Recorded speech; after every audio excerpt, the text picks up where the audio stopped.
Hello दोस्तों, हमारे YouTube channel में आप सभी का स्वागत है। तो दोस्तों, इस वीडियो में हम मज़गांव डॉक से बिल्डर्स स्टॉक को डिस्कस करने वाले हैं।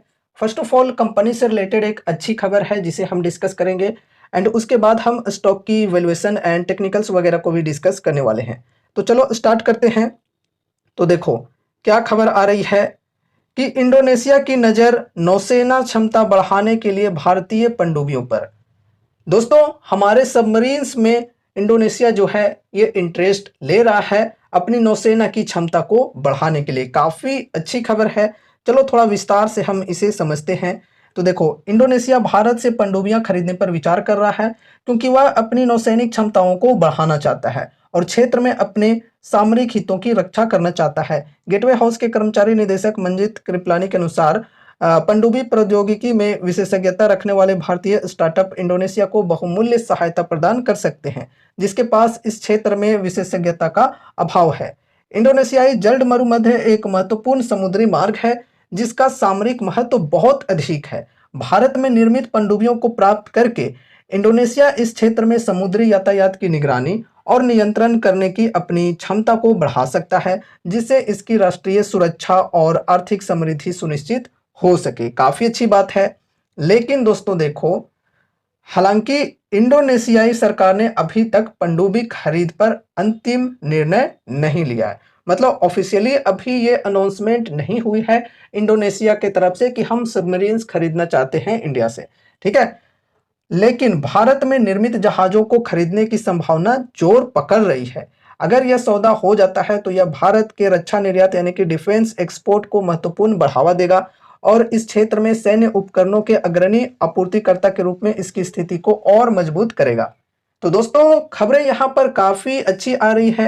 इंडोनेशिया जो है ये अपनी नौसेना की क्षमता को बढ़ाना चाहता है और अपनी राष्ट्र की सुरक्षा और आर्थिक समृद्धि को सुनिश्चित करना चाहता है और इसके लिए इंडोनेशिया जो है ये इंडियन सबमरीन्स में इंटरेस्ट ले रहा है, इंडियन सबमरीन्स को खरीदने की सोच रहा है। लेकिन हाँ दोस्तों, ये भी ध्यान में रखना है कि इस पनडुब्बी खरीद पर अभी तक अंतिम निर्णय नहीं ली गई है इंडोनेशियाई सरकार के द्वारा। लेकिन ऐसी चांसेज हैं कि आगे चल करके इंडोनेशिया जो है ये हमसे सबमरीन्स खरीदे।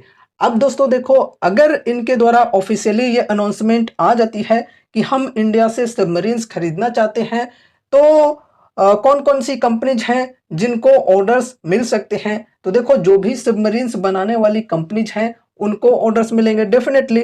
तो देखो कौन कौन सी सबमरीन्स बनाने वाली कंपनीज हैं, लाइक यहाँ पर मज़गांव डॉक शिप बिल्डर्स हो गया एंड उसके बाद एल&टी की भी एक कंपनी है, एल&टी शिप बिल्डिंग, ठीक है। तो ये जो दोनों कंपनीज हैं ये सबमरीन्स बनाने का काम करती है, वॉरशिप वगैरह बनाने का काम करती है। लेकिन स्पेशली हम यहाँ पर एमडीएल की बात करें यानी कि मज़गांव डॉक शिप बिल्डर्स की बात करें तो इंडिया में इनकी एक बेहतरीन मोनोपोली है जो कि सबमरीन्स के अंदर बहुत ही बेहतरीन तरीके से फोकस करके चल रही है।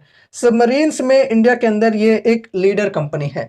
तो ऐसे में चांसेज है कि इंडोनेशिया के तरफ से मज़गांव डॉक शिप बिल्डर्स को ऑर्डर्स मिले सबमरीन्स के लिए, ठीक है। अगर ऑर्डर्स मिलते हैं तो काफ़ी अच्छी बात हो सकती है। इंडिया का जो डिफेंस एक्सपोर्ट है उसमें एक बहुत ही बेहतरीन योगदान होगी फिर ये, एंड साथ ही साथ मज़गांव डॉक शिप बिल्डर्स के लिए भी काफ़ी अच्छी बात होगी, न्यू ऑर्डर मिलेगी तो, है ना। तो ये न्यूज़ है, बेसिकली न्यूज़ काफ़ी अच्छी है। अब चलो यहाँ पर हम वैल्यूएशन को डिस्कस करते हैं। फंडामेंटल्स तो आई थिंक आप सभी को मालूम होगा ही, काफ़ी बार हमने डिस्कस किया है। सब कुछ यहाँ पर ठीक ठाक हमें देखने को मिल जाते हैं। यहाँ पर देखो, स्टॉक पी की बात करें तो 36.5 की है, इंडस्ट्री पी भी 36.5 की है। तो यहाँ पर पी रेशियो के अकॉर्डिंग यहाँ पर हमें क्या देखने को मिला है कि वैल्यूएशन ना ही एक्सपेंसिव है और ना ही लो है, मतलब चीप है, ठीक है। फेयर हमें यहाँ पर देखने को मिल रहा है पी रेशियो के अकॉर्डिंग।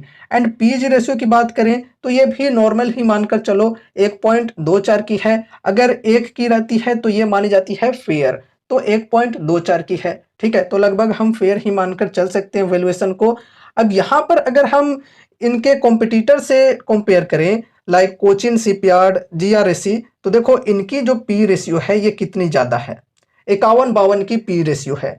फिर यहाँ पर अगर हम जेन टेक्नोलॉजीज की बात करें तो 100 की पी है, तनेजा एरोस्पेस की बात करें तो 115 की पी है। मतलब इन कंपनीज के पी रेशियो से अगर हम कंपेयर करें तो मज़गांव डॉक शिप बिल्डर्स की जो पी रेशियो है ये काफ़ी बढ़िया है, ठीक है। तो वैल्यूएशन यहाँ पर कॉम्पिटिटर से कंपेयर करके देखा जाए तो बढ़िया है, एंड इंडस्ट्री के मुकाबले में भी जो स्टॉक की पी है ये ज़्यादा नहीं है, इंडस्ट्री के इक्वल ही है। अभी यहाँ पर अगर हम डिस्काउंट की बात करें तो 52 एक हाई के लेवल से लगभग 27-28% की डिस्काउंट फिलहाल अवेलेबल है स्टॉक में। अगर किन्हीं को इंटरेस्ट है और विजन है लॉन्ग टर्म का तो वो यहाँ पर फर्स्ट एसआईपी करके चल सकते हैं, ठीक है। बल्क में बाइंग बिल्कुल भी नहीं करना है, एक छोटा सा अमाउंट लगा करके एसआईपी की शुरुआत कर सकते हैं अगर इंटरेस्ट है तो।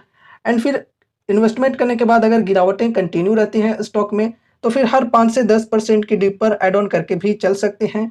लेकिन हाँ, ध्यान में ये रखना है कि एड ऑन करने के चक्कर में ऐसा ना हो कि आपने इस स्टॉक को एकदम टॉप होल्डिंग बना दिया, ऐसा बिल्कुल भी नहीं होना चाहिए। लिमिटेड वेटेज के साथ ही चलना चाहिए, ठीक है। अब देखो स्टॉक के अंदर तेजी हम तभी एक्सपेक्ट कर सकते हैं जब ये जो ट्रेंड लाइन है इसको ब्रेकआउट मिले बढ़िया वॉल्यूम के साथ में तब।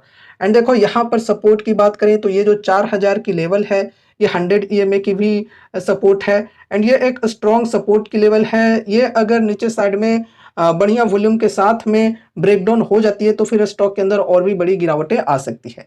और अभी यहाँ पर बड़ी गिरावट हम तभी एक्सपेक्ट कर सकते हैं जब इनके Q2 के अर्निंग्स वीक आए, ठीक है। अब सभी कंपनीज अपने Q2 के अर्निंग्स अनाउंस करेंगे ही, तो ये भी कंपनी करेगी। तो देखते हैं रिजल्ट्स अगर वीक आते हैं तो फिर स्टॉक के अंदर गिरावट आएगी। अगर रिजल्ट्स बढ़िया आ गई और मार्केट एक्सपेक्टेशन से भी अच्छी रिजल्ट आ गई तो फिर यहाँ पर हमें ब्रेकआउट देखने को मिल सकता है ट्रेंड लाइन का, ठीक है।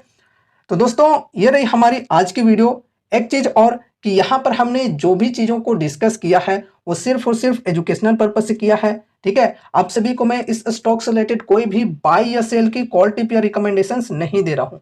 इसलिए इस वीडियो को देखने के बाद अगर आपको कुछ भी इंटरेस्ट लगता है तो फिर आपको अपने तरफ से भी कुछ स्टडी एनालिसिस करनी है, या फिर अगर आपके फाइनेंशियल एडवाइजर्स हैं तो उनसे एक बार कंसल्ट जरूर से करना है, तभी कोई डिसीजंस लेने हैं, ठीक है। और मुझे उम्मीद है कि इस वीडियो के माध्यम से आपको कुछ यूजफुल इन्फॉर्मेशन मिले होंगे, तो वीडियो को लाइक करके चैनल को सब्सक्राइब कर देना और मिलते हैं अगले नए वीडियोज के साथ। तब तक के लिए बाय बाय।